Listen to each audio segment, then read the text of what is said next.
Hello everyone, welcome to my YouTube channel Own Education. তো আজি এই ভিডিঅ'টোত আমি আলোচনা কৰিম অসমৰ যিমান কেইটা ৰাষ্ট্ৰীয় উদ্যান আছে নেশ্যনেল পাৰ্ক যিমান কেইটা আছে আমি এটা এটাকৈ আলোচনা কৰিম। তোমালোকে ভিডিঅ'টো ফাৰ্ষ্টৰ পৰা লাষ্টলৈকে ভালদৰে চাওক। আমি প্ৰত্যেকটো ৰাষ্ট্ৰীয় উদ্যানৰ বিষয়ে আলোচনা কৰিম। চ' ভিডিঅ'টো চোৱাৰ আগত এটা তোমালোকে কাম কৰিবা, চেনেলটো ছাবস্ক্ৰাইব কৰিব, লাইক এটা দিবা যদি ভিডিঅ'টো ভাল লাগে। তো আমি ভিডিঅ'টো ষ্টাৰ্ট কৰোঁ। ফাৰ্ষ্ট আমাৰ নম্বৰ 1 ৰাষ্ট্ৰীয় উদ্যানটো হ'ল কাজিৰঙা ৰাষ্ট্ৰীয় উদ্যান। চ' ইয়াত 1 নম্বৰ পইণ্টটো আমাক কি দি আছে যে কাজিৰঙা ৰাষ্ট্ৰীয় উদ্যান অসমৰ গোলাঘাট আৰু নগাঁও জিলাত অৱস্থিত। গোলাঘাট আৰু নগাঁও জিলাত অৱস্থিত।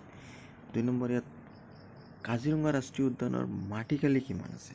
মাটিকালি আছে আমাৰ চাওক 430 স্কুৱেৰ কিলোমিটাৰ দি আছে। 3 নম্বৰটো চাওক আমাৰ 1974 চনৰ জানুৱাৰী মাহত ৰাষ্ট্ৰীয় উদ্যানৰ মৰ্যাদা পাইছিল কাজিৰঙাটো। কিমান চনত?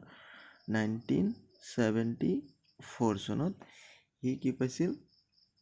1974 চনত ৰাষ্ট্ৰীয় উদ্যান হিচাপে মৰ্যাদা পাইছিল। 4 নম্বৰ পইণ্টটো চোৱা কি আছে?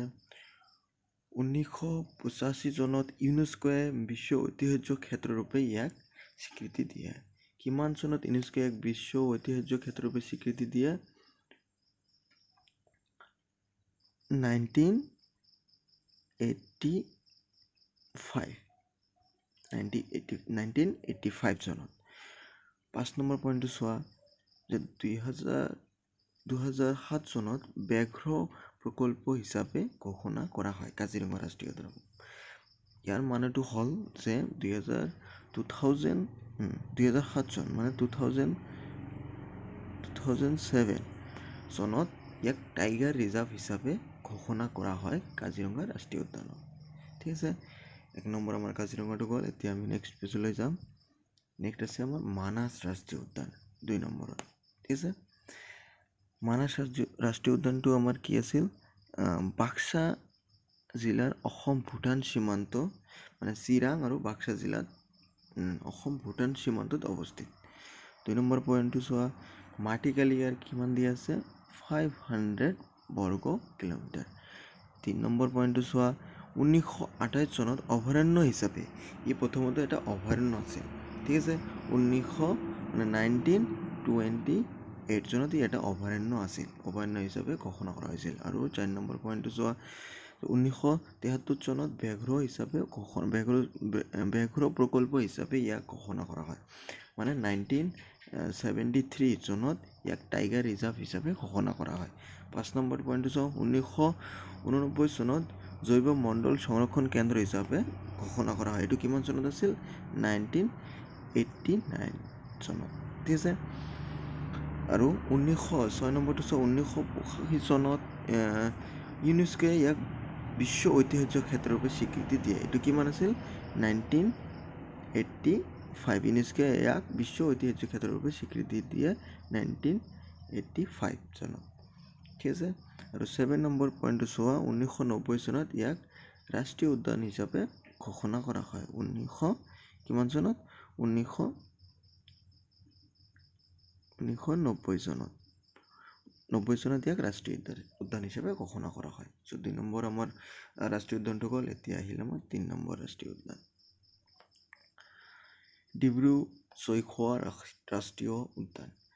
1 নম্বৰ পইণ্টটো চোৱা ডিব্ৰুগড় আৰু তিনিচুকীয়া জিলাত ই অৱস্থিত। ডিব্ৰুগড় আৰু তিনিচুকীয়া জিলাত ই অৱস্থিত। ডিব্ৰু-চৈখোৱা ৰাষ্ট্ৰীয় উদ্যানটো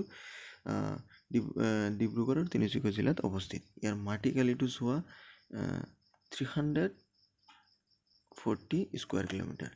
আৰু 3 নম্বৰ পইণ্টটো চোৱা 1986 চনত অভয়াৰণ্য হিচাপে ঘোষণা কৰা হয়। 1986 ইয়াক অভয়াৰণ্য হিচাপে ঘোষণা কৰা হয়। 4 নম্বৰ পইণ্টটো চোৱা 1997 চনত জৈৱ মণ্ডল সংৰক্ষণ কেন্দ্ৰ হিচাপে ঘোষণা কৰা হয়। 1997 1997 ইয়াক জৈৱমণ্ডল সংৰক্ষণ কেন্দ্ৰ হিচাপে ঘোষণা কৰা হয়। ঠিক আছে। 5 নম্বৰ পইণ্টটো চোৱা 1999 চনত ৰাষ্ট্ৰীয় উদ্যান হিচাপে স্বীকৃতি দিয়া হয়। ৰাষ্ট্ৰীয় উদ্যান হিচাপে ডিব্ৰু চৈখোৱা কেতিয়া স্বীকৃতি দিয়া হয়? 1999 চনত। ঠিক আছে। নেক্সট আমাৰ 4 নম্বৰ ৰাষ্ট্ৰীয় উদ্যানটো আহিল, এইটো হ'ল 4 নম্বৰ ৰাষ্ট্ৰীয় উদ্যান নামেৰি ৰাষ্ট্ৰীয় উদ্যান। ঠিক আছে। নামেৰি ৰাষ্ট্ৰীয় উদ্যানটো আমাৰ কোন জিলাত অৱস্থিত আছে? শোণিতপুৰ জিলা। কোন জিলাত অৱস্থিত আছে নামেৰি ৰাষ্ট্ৰীয় উদ্যান? শোণিতপুৰ জিলাত অৱস্থিত। ঠিক আছে। ফাৰ্ষ্ট আমাৰ নামেৰি ৰাষ্ট্ৰীয় উদ্যান কোন জিলাত অৱস্থিত? শোণিতপুৰ জিলাত। ইয়াৰ মাটিকালি কিমান? 2 নম্বৰটো চোৱা, মাটিকালি হ'ল 212 স্কুৱেৰ কিলোমিটাৰ।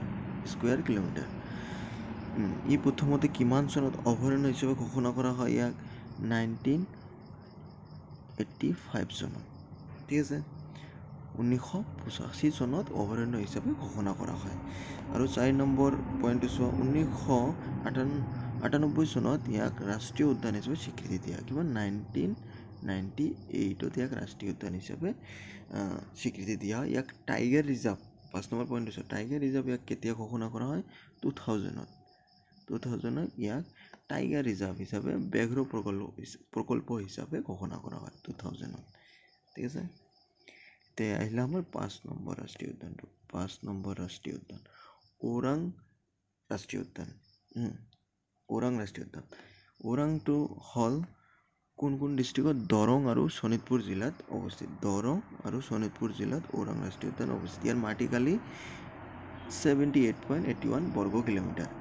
78.81 square kilometre. ই অসমৰ ৰাষ্ট্ৰীয় উদ্যানৰ ভিতৰত আটাইতকৈ সৰু ৰাষ্ট্ৰীয় উদ্যান, স্মল, আটাইতকৈ সৰু। আৰু ডাঙৰটো হ'ল আমাৰ মানাহ ৰাষ্ট্ৰীয় উদ্যান।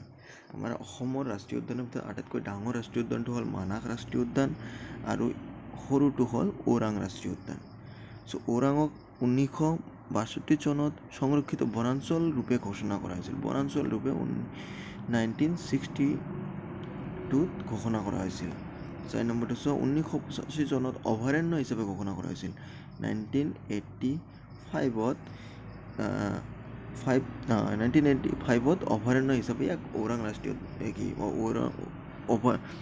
1985 চনত মানে 1985ত ইয়াক ওৰাং বৰ্তমান যিটো ৰাষ্ট্ৰীয় উদ্যান আছে এইটো অভয়াৰণ্য হিচাপে ঘোষণা কৰা হৈছিল। আৰু 5 নম্বৰ পইণ্টটো চোৱা, 1999 চনত ৰাষ্ট্ৰীয় উদ্যান হিচাপে ঘোষণা কৰা হয়। ৰাষ্ট্ৰীয় উদ্যান হিচাপে কেতিয়া ঘোষণা কৰা হয়?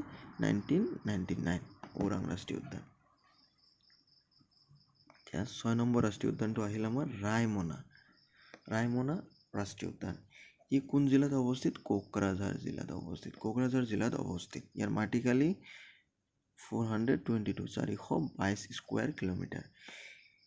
ইয়াক 2021 চনৰ 5 জুনত ৰাষ্ট্ৰীয় উদ্যান হিচাপে স্বীকৃতি দিয়া হয়।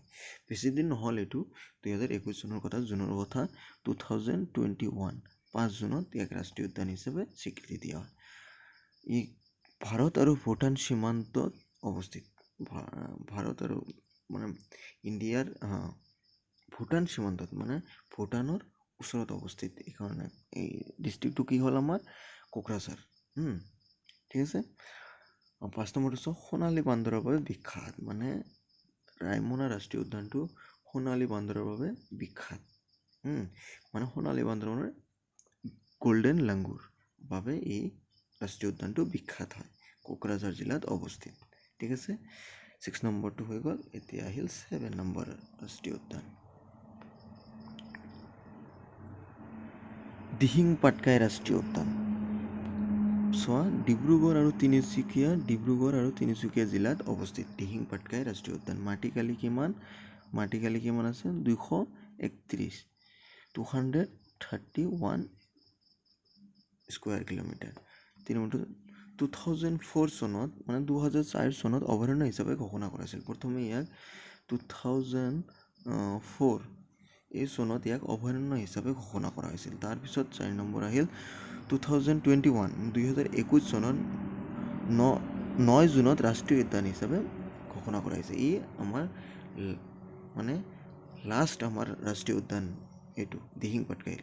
লাষ্ট 6 নম্বৰটো হ'ল আমাৰ ৰায়মনা ৰাষ্ট্ৰীয় উদ্যান। তাৰপিছত 7 নম্বৰ আহিল আমাৰ দিহিং পাটকাই ৰাষ্ট্ৰীয় উদ্যান, যিটো 2021 চনৰ 9 জুনত কৰা হৈছিল, ৰাষ্ট্ৰীয় উদ্যান হিচাপে স্বীকৃতি দিয়া হৈছিল।